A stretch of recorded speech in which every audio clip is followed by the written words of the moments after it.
Jaya Radha Madhava Kunja Bihari Madhava Kunja Bihari Jaya Radha Madhava Kunja Bihari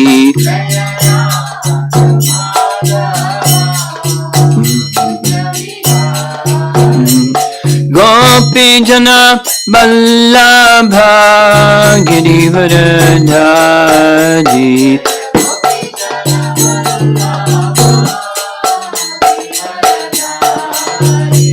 Gopi Jana Vallabha Girivardhari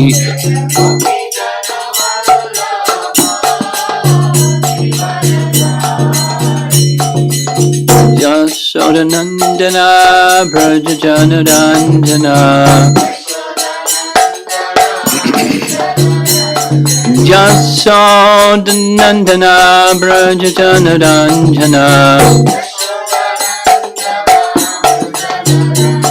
Jamana Tira Vanachari Jamana Tira Vanachari Jaya Radha Madhava Kunja Bihari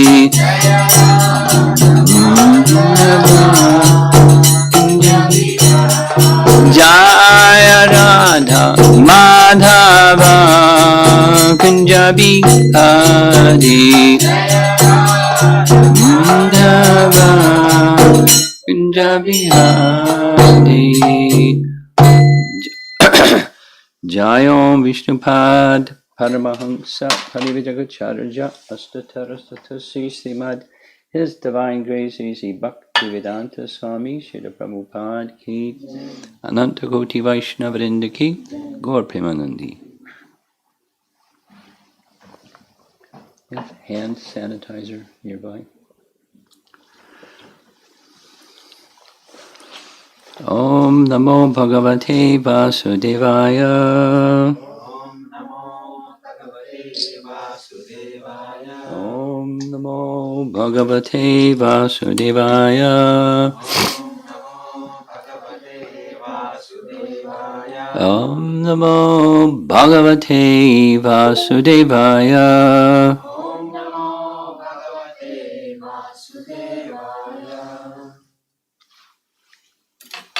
Canto 10, Chapter 35.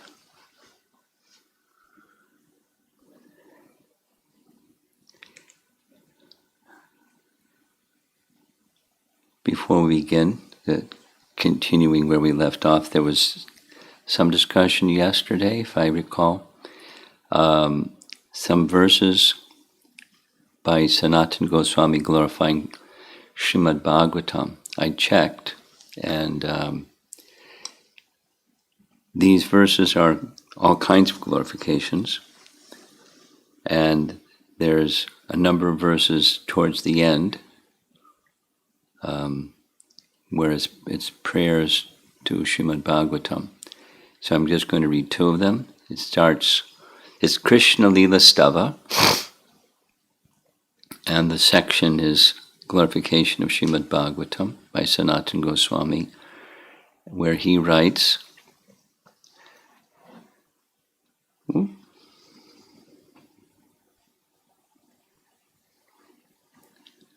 Oh, Srimad Bhagavatam. Oh, my only friend. Oh, my companion. Oh, my teacher. Oh, my great wealth. Oh, my deliverer. Oh, my good fortune. Oh, my bliss. I offer my respectful obeisances unto you. And then the next one. Oh, Srimad Bhagavatam. O giver of saintliness to the unsaintly, O uplifter of the very fallen, please do not ever leave me. Please become manifested upon my heart and my throat, accompanied by pure love of Krishna. So I misspoke the other day, but this is what he has written. There was another question that I requested our deity worship minister for North America to respond to the question in Madhva's line, and specifically in Madhva's line, but also in the Sri Vaishnava line. Why do we not see the consort of the Supreme Lord by the side of the Supreme Lord? And my answer was, my understanding is, their view is that the consort is within the Supreme Lord. But I'll check. So here's what happened. The deity worship minister consulted somebody as his counterpart in South India, and he consulted a Sri Vaishnava scholar. Here, there's two questions, and then the answer from the scholar. Why we do not see the worship of Lakshmi Narayan together in a single altar in temples governed by Sri Vaishnavas and the Madhva Sampradayas? Second, why do we see Lakshmi housed and worshipped in a separate shrine? I didn't ask that question. He had that question apparently. And here's the answer. Many devotees may feel that there is no Lakshmi along with Narayan, just because her deity form is not to be seen prominently along with Sriman Narayana in the Garbha Griha of temples served by Sri Vaishnavas and Madhvas. But this is far from the truth. According to Sri Vaishnava philosophy, Lakshmi is always with Sriman Narayana. This is the reason she is referred to as Anapayani. The Vishnu Purana and the Bhagavad Purana both refer to this characteristic of Sri Lakshmi. And he refers to Bhagavatam 10.58.41, where the word Anapayani is found, and the translation, "My Lord, who could be a better husband for my daughter than you, the exclusive abode of all transcendental qualities? On your body the goddess of fortune herself resides, Anapayani, never leaving you for any reason." Paragraph, Anapayani means never leaving, even for a single moment. Kshana or Lesha, Lakshmi never leaves the transcendental body of Sriman Narayana. In other words, separation between Lakshmi and Narayana is not possible at all, which is similar to what Hanuman says in the Bhagavatam about Sita being separated from Ram. According to our tattva, Lakshmi and Narayana are always together, one tattva.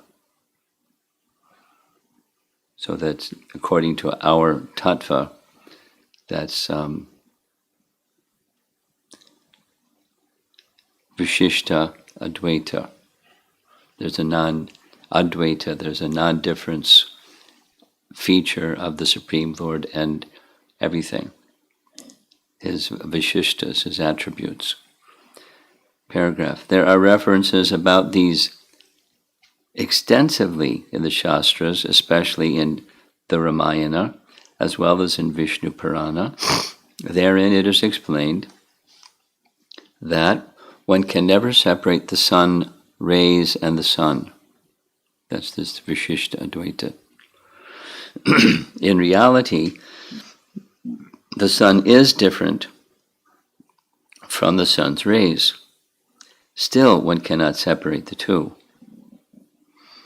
There is no existence of one without the other. Lakshmi and Narayan are one, like that. Paragraph. Another Shastra Vakya, or statement, is Shashi Prabha Yata. Shashi Prabha Yata. The luminescence or Prabha that comes out of Shashi or moon is different from the moon itself, but there is no way by which one can separate the two. Vishishta Dvaita. Yet another example given in the Shastras is that a person and his chaya, shadow, are non-different. Shadow and the person are different from each other, each having their own identities, yet one cannot separate. Okay, I added a word. I'll just read the sentence again. This is from the Sri Vaishnava scholar. Yet another example given in the Shastras is that of a person and his chaya, or shadow. So what's the relationship? Sambandha. Shadow and the person are different from each other, each having their own identities, yet one cannot separate the two. The shadow faithfully follows the person. Thus, in Sri Vaishnava philosophy, it is clear that one cannot separate Lakshmi and Narayana. But, according to the Pancharatra Agamas, that's the section of the Vedas that speak about procedures for things specific to deity worship, one has to worship different Lakshmis in different places, in different ideologies, because Agamas describe many Lakshmis, not just one. Some of them are, and he lists some, Veera Lakshmi, Sri Vatsada, Yoga Lakshmi, Bhoga Lakshmi, etc. If you remember, yesterday there was a whole long list of different internal potency nomenclatures, and they do different things, so they have their nomenclature from their sampradaya, and the scriptures, primarily Vishnu Purana and Padma Purana. Paragraph. To help us understand why it appears as if Lakshmi is worshipped separately and not with the Lord, a quotation from Ishvara Samhita helps. I don't know this text, but here's Sri Vatsaga Yoga Lakshmi Bhoga Lakshmi Stu Parsvaga Vira Lakshmi Stu Svatantralaya Pratishtata. Doesn't give the translation, but it seems he's glossing. According to the Pancharatra Agama, I guess that's what this Ishvara Samhita is, a Pancharatra Agama, Yoga Lakshmi and Bhoga Lakshmi are always with Vishnu inside the Garbha Griha.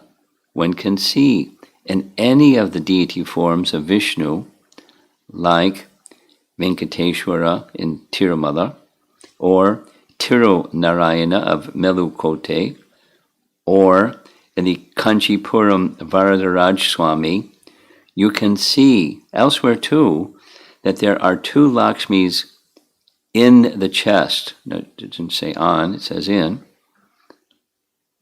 the chest of the Vishnu deity.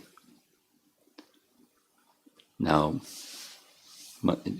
I don't know if he wrote this in English or he wrote it in some other language, Tamil, and the devotee translated it, but it says in. I think it means on, because the rest of what follows. So how can anyone claim that Lakshmi is not there along with Vishnu. The size of these Lakshmis may be small. Does this mean that the size of the deity matters? Definitely not. Big or small, deity is deity. So on the body of Vishnu or Narayana, these two. Since most don't notice these Lakshmis, it gives rise to confusion in the minds of some devotees that these Sri Vaishnavas and Madhvas are worshipping only Vishnu and not Lakshmi. So one can never say that Lakshmi is not there. She is there. She will always be with Vishnu, Anapayani. So, paragraph. Bhoga and Yoga Lakshmis are worshipped along with the Lord inside the Garbhagriha, but according to the Pancharatra Agama, if a deity form of Vira Lakshmi is to be worshipped, then she must have Sva Tantralaye, or an independent altar or shrine. So she's there and she's there. So what you see as independent shrines are forms of such Vira Lakshmi. Therefore, if one says that Sri Vaishnavas are worshipping the Lord alone without his consort, this understanding is incorrect, since Sripad Madhvacharya also accepts the Pancharatra Agamas as proper pramana. The Madhvas can never deviate from this philosophy or understanding. Further, some think that the Madhvas do not use Pancharatra, but use Tantra, Sara. This Tantra, Sara, is authored by Madhvacharya, based on Agamas, to give the process of making deities and Vedic mantra rituals for Krishna worship in Dvaita temples and mats. That's pretty comprehensive. And don't ask me questions because I didn't author this. Okay, so now we're going back to Canto 10, Chapter 35, and we're discussing texts 20 and 21. And this is from Vishwanath Chakravarti Thakur's commentary. He writes, when the Gopis assembled at Mother Yasoda's house in the afternoon, they saw that she was disturbed over Krishna's late return, so they pacified Yasoda by telling her the reasons for Krishna's delay. In this verse, these two verses, the Gopis said, after bathing in the Yamuna to relieve his fatigue, Krishna sat down on her bank and, dressed in a festive way to please his cowherd boyfriends, who were eagerly waiting to meet him, a gentle breeze blew to refresh Krishna as he played in the water with his foot. To gladden his friends, Krishna told jokes and listened to theirs. Hasya Rasa. Quote, O sinless Yasoda, you never committed any sins, previously or in this life, by which danger could come to your son. Why do you, who are endowed with the most spotless fame, Yasoda, uselessly worry about about danger from demons if Krishna is a little late? He's the son of Nanda, who is famous as the crest jewel of all pious men, and he is your darling son, Vatsa, or object of affection. We see that children fall into danger only when the parents have bad karma. There we go again. Therefore, no danger can befall your son. Paragraph.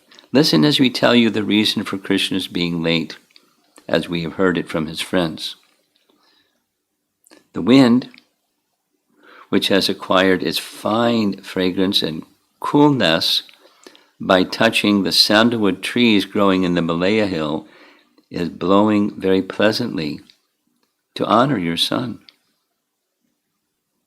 Upadevas, or minor demigods, like the Gandharvas, famous for their celestial music and dancing, have surrounded Krishna and are worshipping him by playing musical instruments and praising his qualities. In order to acknowledge them, Krishna is delaying a bit, according to the logic that, quote, those of quality delight in seeing persons with good qualities, unquote. Therefore, there's no need to worry about your son. Actually, it is your great fortune that the Upadevas are honoring your son in this manner. And here's from Jiva Goswami's Vaishnava Toshini. That's his entire 10th canto, just one commentary.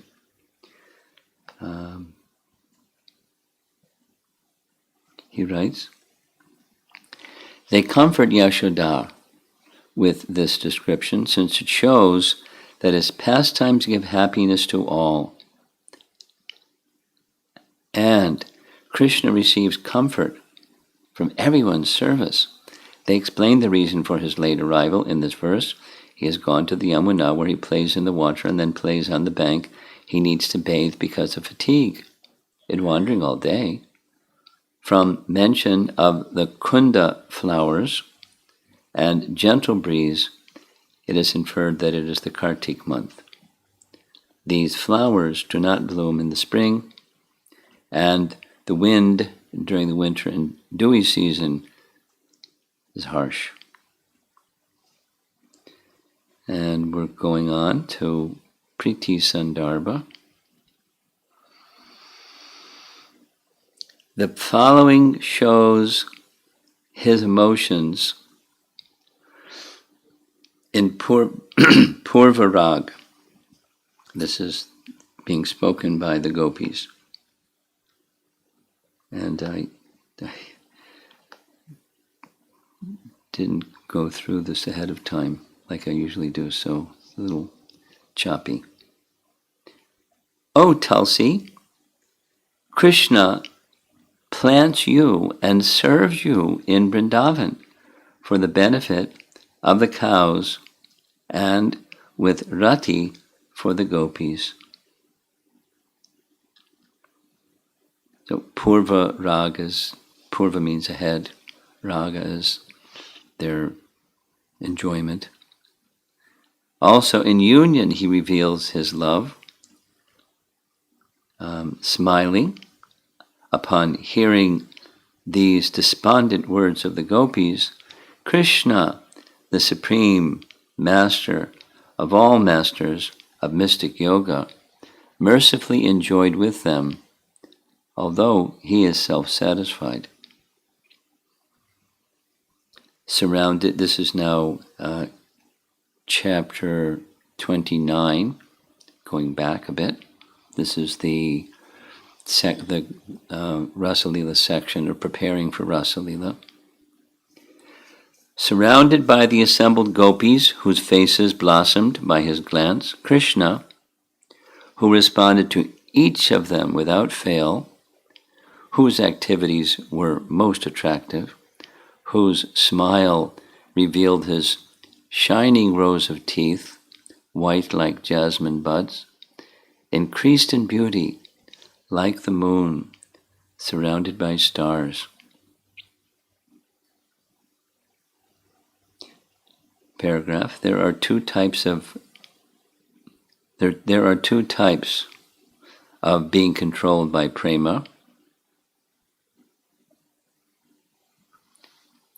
One, by prema of others, and by prema of the beloveds. So these are, it explains, this is stimulations of love, is where you see this, the stimulation is others' love, and specifically prema of the beloveds. Here's an example of being controlled by others' prema. In this case, it's Krishna's friends, which is this verse.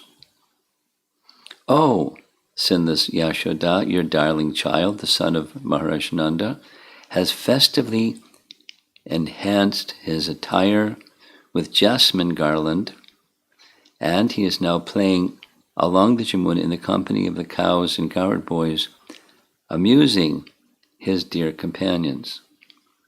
So his love is in stimulating their love.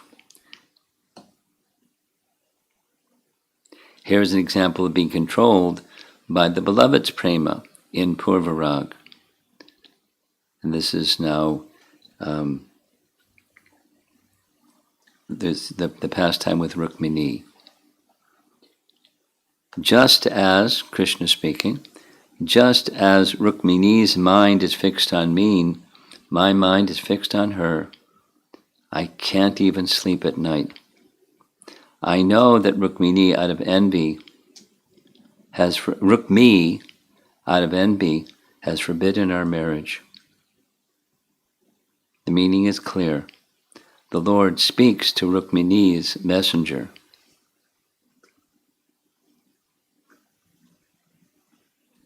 One more. This is,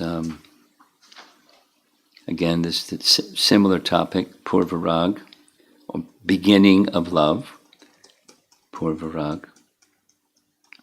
This definition is given by Jiva Goswami. It is described in these words of Skanda Purana, Reva Kanda Tulasi Stava.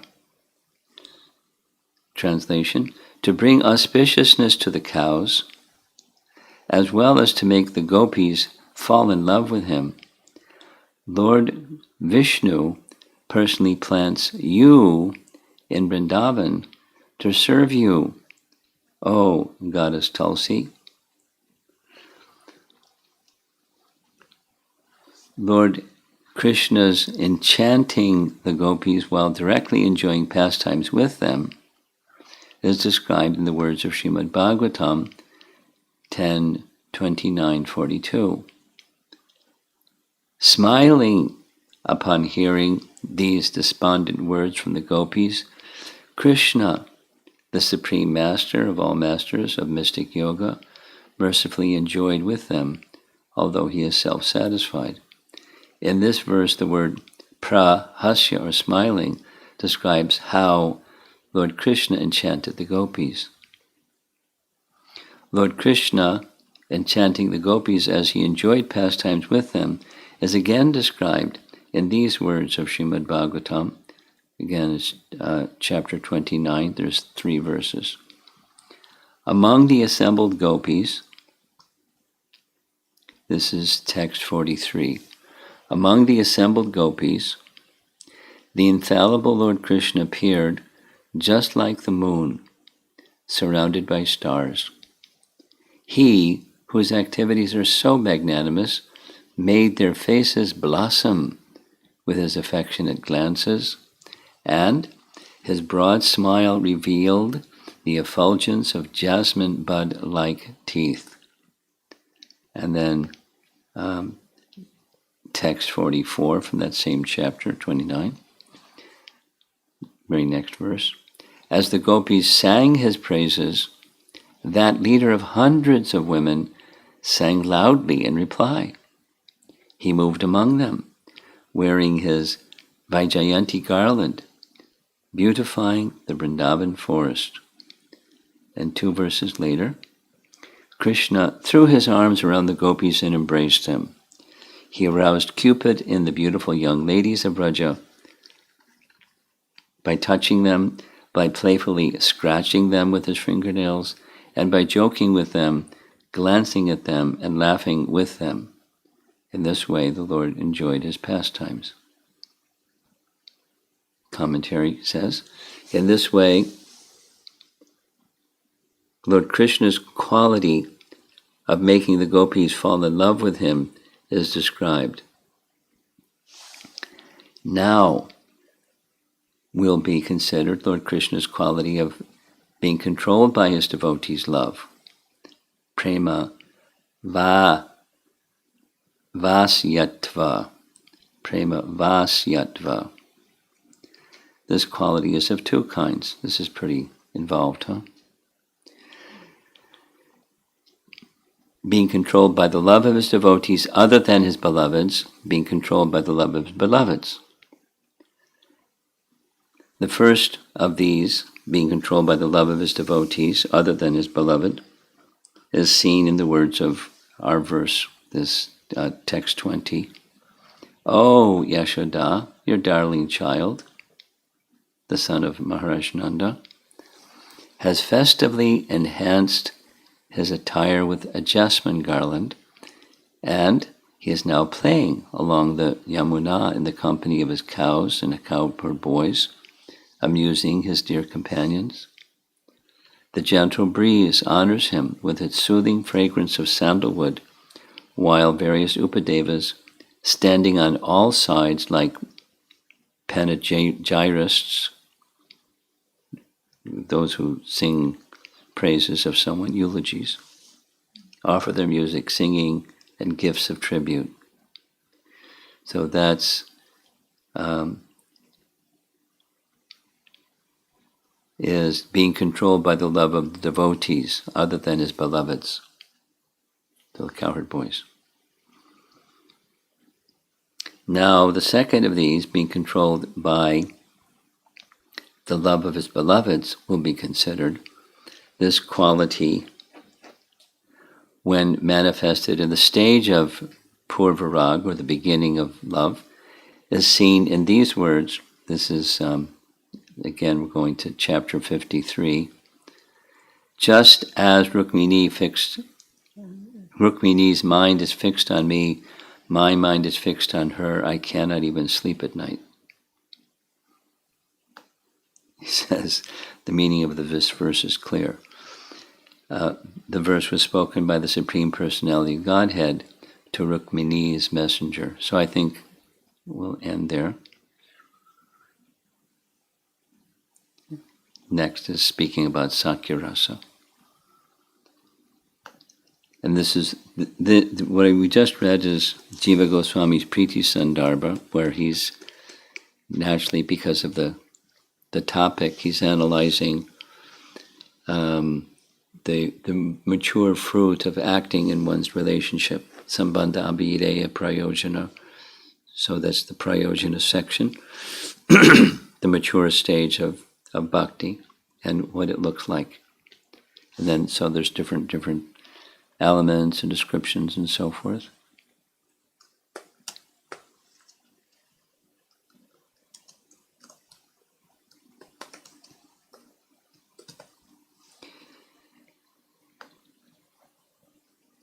I think we'll just go to questions.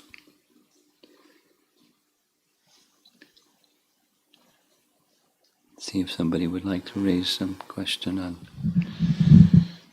this or whatever.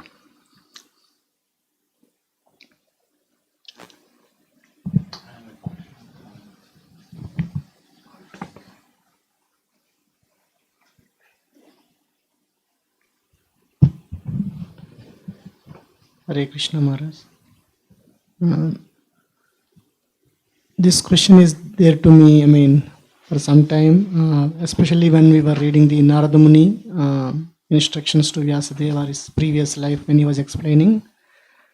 So he had, few months of association of Bhaktivedantis, and that time was enough for him to get that maturity level. I was thinking the messages that we are hearing, my understanding is that there is no difference between what Narada Muni had and what we are hearing, but the same effect we are not seeing from our side. So I was thinking, what is that thing that is difference between him and us? So, well,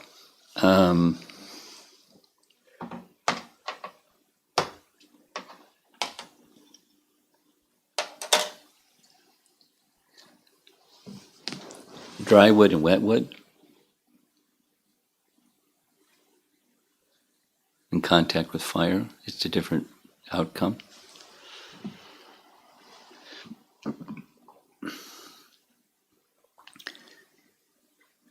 I've been reading and also listening to expressions of appreciation of Bhakti Maharaj, and one of the repeated themes was when he came in contact with Srila Prabhupada much later than many of his earlier disciples. So the earlier disciples were, by years of involvement in Krishna consciousness, senior, but Bhakti Maharaj very quickly, so the dry wood, within a couple of months, he was first and second initiated. Within a couple of months after that, given sannyastra. Then a short time after that, his personal assistant. He was in the fast track. So, dry wood. And not just because he was Bengali, because of his, you can say, previous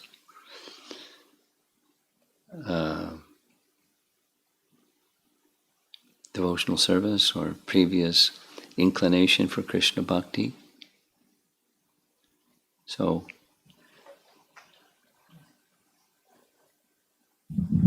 but Narada Muni doesn't have that, previous thing. well, his before becoming that child, he was a Gandharva. He got carried away in Gandharva Loka, but he had. Okay. One other question. It's like Krishna's touching his foot on the Vidyadhara serpent, and Krishna's dancing on the hoods of Kaliya. Well, just once. Because of, the merit of that Vidyadhara. Now, he had done something bad to take that position, but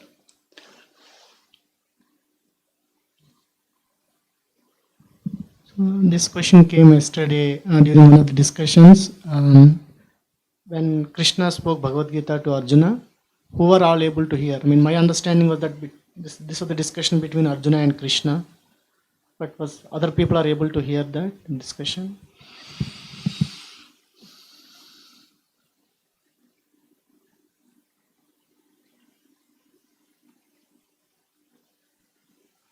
I'm trying to recall if there certainly Sanjaya by remote processes could hear and understand.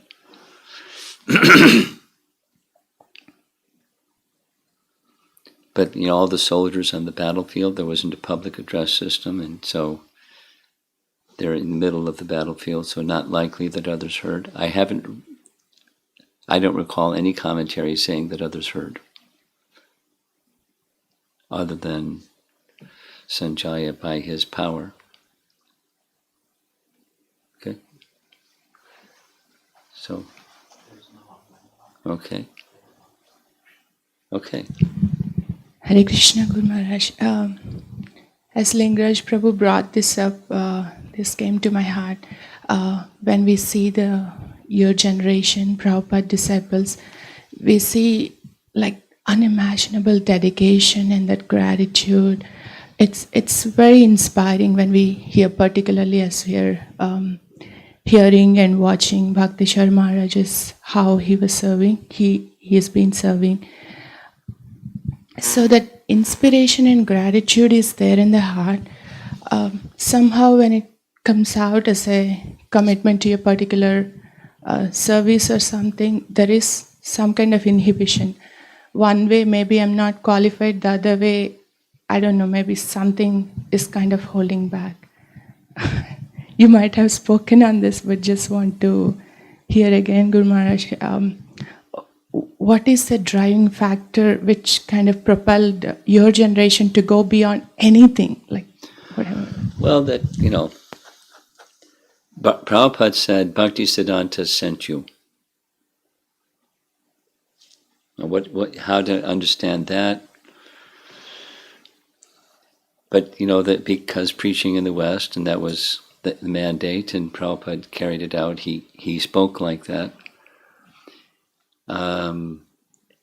Another way of understanding is the sociological temperament at the time. The sociological temperament at the time was rejection and searching. I mean, that's found in this Hare Krishna movie a lot. It was a very turbulent time, and persons were seeking.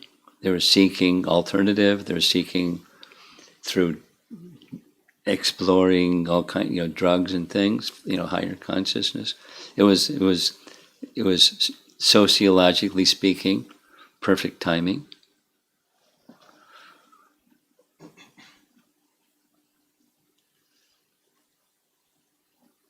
I have found, other than what with Prabhupada's disciples, the mindset of people during passages of time makes a big difference in who will attend gatherings, like college programs specifically, or other types of programs like that. We're products of social conditioning. I mean, that's how sociologists look at a great person. That's one of the lenses they look at. Is a great person is one who's an exemplary product of their times. A man is a product of his times. That's how sociologists and literatures look at. Because he became great because he exemplified the product of the time, and that which drew the hearts and the minds of people to that which he exemplified, and he was a product of their times, and so forth. So, there's different ways of looking at that.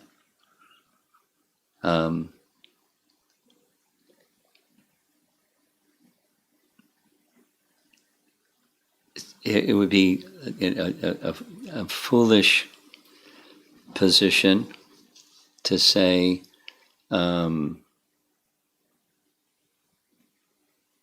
we were specially qualified people because Prabhupada said the opposite.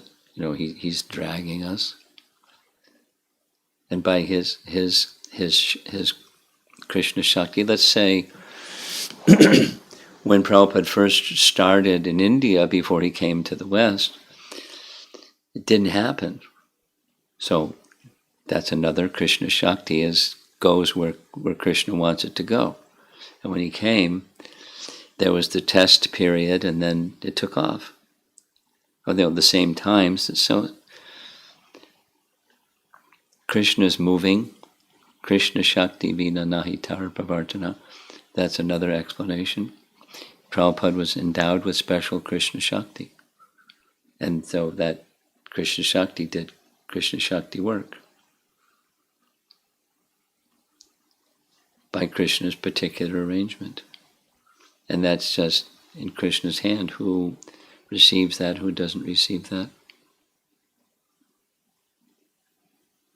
who becomes the distributor of it, who then becomes the recipient of it.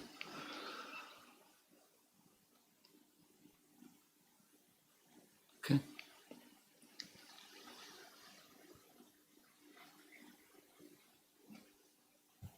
Hare Krishna Guru Maharaj. This is like out of Krishna Leela. This is from Ramayana. Okay. My question is that Ahalya, she was tricked by Indra, so it was not her fault. Why did But she was aware. Was she? She was tricked, but she was aware. That description is there. She became, she was tricked, but she was aware, and she went for it anyways. Okay.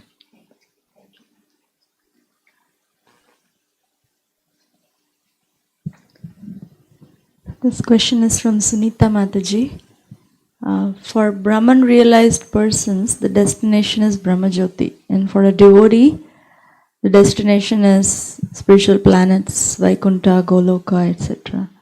So what is the destination for Paramatma realized person? It depends.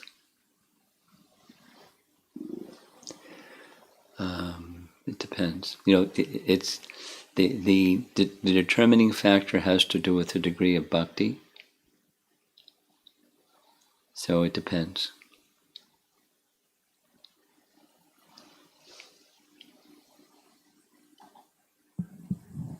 This question is from Amara Mataji. We can recognize our attachments from while chanting where our mind is going.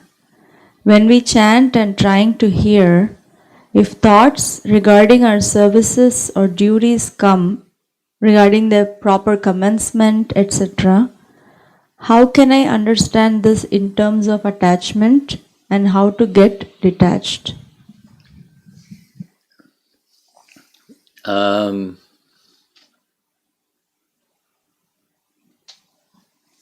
How can I understand this in terms of attachment?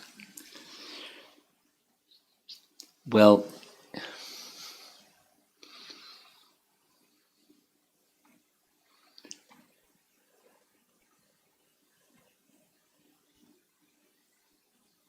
there's layers. There's the ultimate layer is attachment to the object,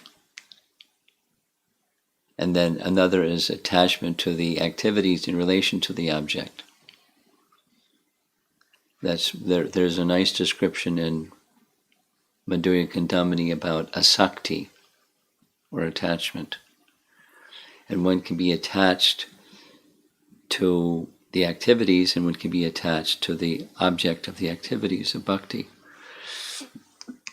And the more mature stage is to be attached to the object.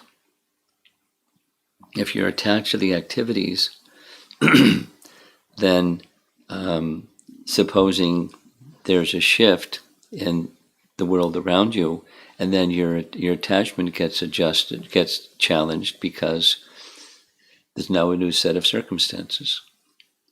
But if you're attached to the object, it's very fluid. New circumstances, no problem, because the attachment is to the object of service, not the service, particular form of service per se. When your children grow up, what are you going to do? They won't be in the house anymore. You'll go nuts.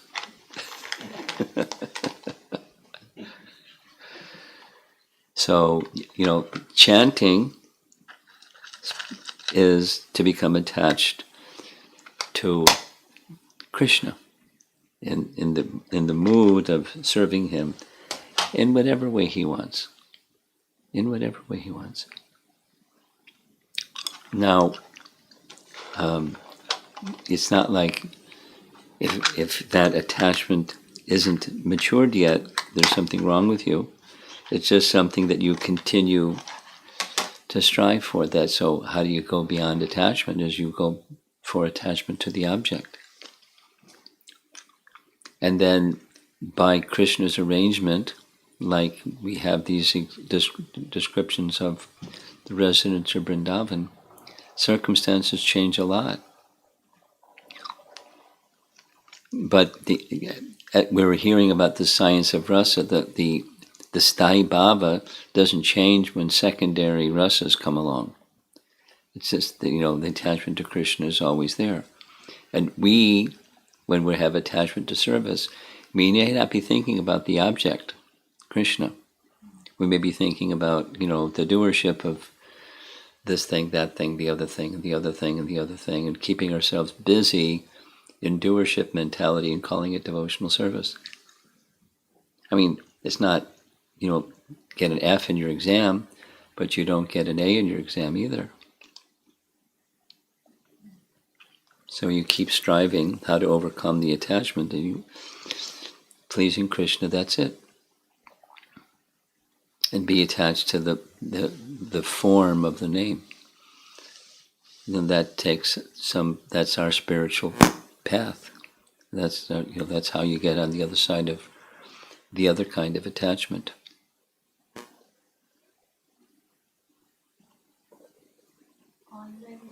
That's it. You have something. And you have something? Go ahead.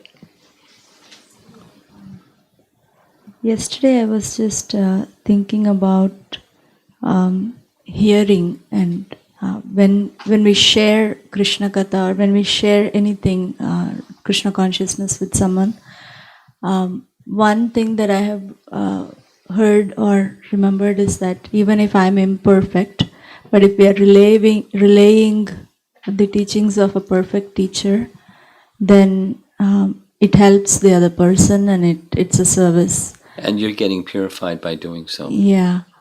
On the other hand, there is also this thing of whenever we share Krishna consciousness with someone, it is also that the level of consciousness that I have, or all the contaminations that I have, contaminated consciousness, that also goes to the other person. So I think,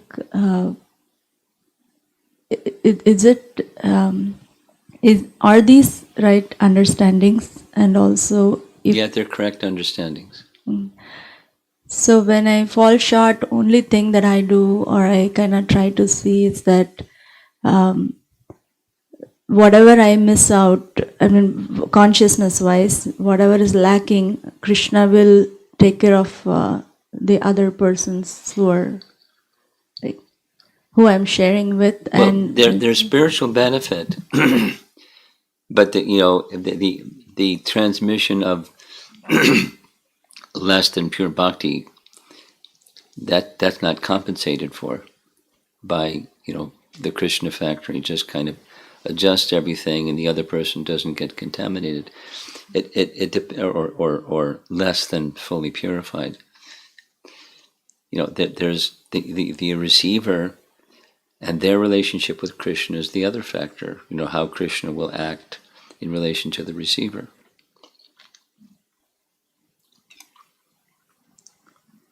Okay? It's dynamic, not static.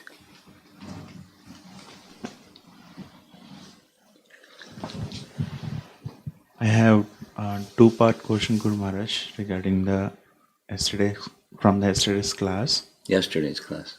Yesterday evening, about hearing an uncontrolled mind. So one part is like when I hear that uncontrolled mind is the greatest enemy. I mean, first part is, the initial part is clear, how mind needs to be controlled to do anything. So when we hear this Vishwamitra Muni or Bharat Maharaj, that kind of brings fear, or even sometimes like hopelessness. So should I not worry about it? Because the stage is very. Well, you don't make it a zero, but you just do course correction.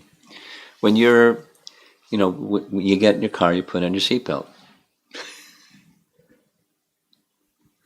And if you don't, the machine's going to tell you, put on your seatbelt. Bing, bing, bing, bing, bing, bing, bing. Put on your seatbelt. So you put on your seatbelt. Okay. You're at risk driving the car. You can be fearful. I'm not going to drive the car. Bing, bing, bing, bing. Okay, I'm getting out. But in life, there's risks. So there's risk management. And, it's not fear. It's just be cautious. The yellow light flashing kind of example also. Okay. So you just watch the modes, how they may be operating upon you, and don't choose that dark one. You choose the light one. I'm going to proceed with caution, and Krishna will see you're proceeding with caution, relying on him for the prompt. And so now I'm driving with my seatbelt on, and here comes a car, that didn't stop at the stop sign. So then you have to take appropriate action. But if you're in the cautious mode, you're already anticipating, the defensive driving. So, yeah, okay, sure, Kumar. And the second part is about controlling the mind. For me, it looks like it is out of my hands. That's my situation. It's certainly very helpful that controlling the mind means hearing. yes. That's in your hand. Yeah. So maybe like that's what the practice. That Yes, greatly that's sadhana. okay. Sure. Now, when you're trying to hear, you'll find, we mentioned yesterday, on my own, I can't do this. So then that's the position of submission to an appeal for mercy, but you don't get lazy, don't become complacent. You make maximum effort sustained over time. And then Krishna sees, oh, let me help him. Okay.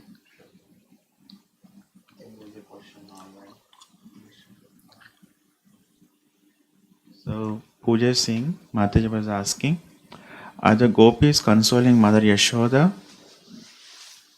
Wow. Is it older gopis or younger gopis? Younger. And the second question is, the gopis are obviously perfected, elevated souls. Yes. When we are hearing these stories, should one always think of their mood as something that one aspire for, Yeah. even at the advanced stage, Yeah. or in the neophyte Yeah. stage, the mode of surrender? Yeah. And Ratnavali Mataji from Atlanta, she is asking, what are the practical ways we can apply in our life and teach children to avoid attachment? To avoid attachment. You become a good mother. You'll teach your children how to be good children. Model it.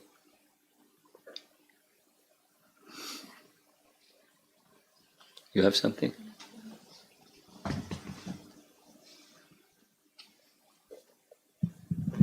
This question came up in the discussion where we were trying to discuss about avoiding the first offense, blaspheming. This is your Nectar Devotion class? Yes, Guru Maharaj.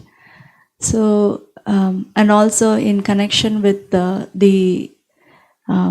we learn about how one starts devotional service, it can be previous contact in the previous life. Yes.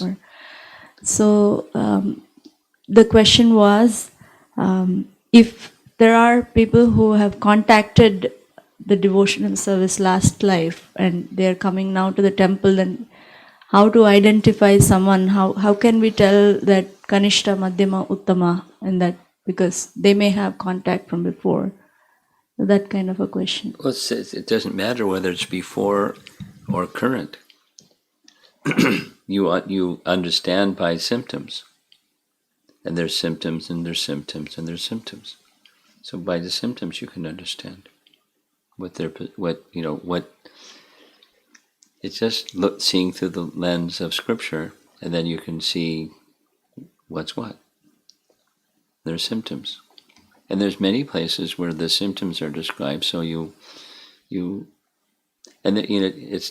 not like rigid buckets or something, but there's general directional characteristics of this and that and the other. That's how you know. Okay, Prabhupada ki jai.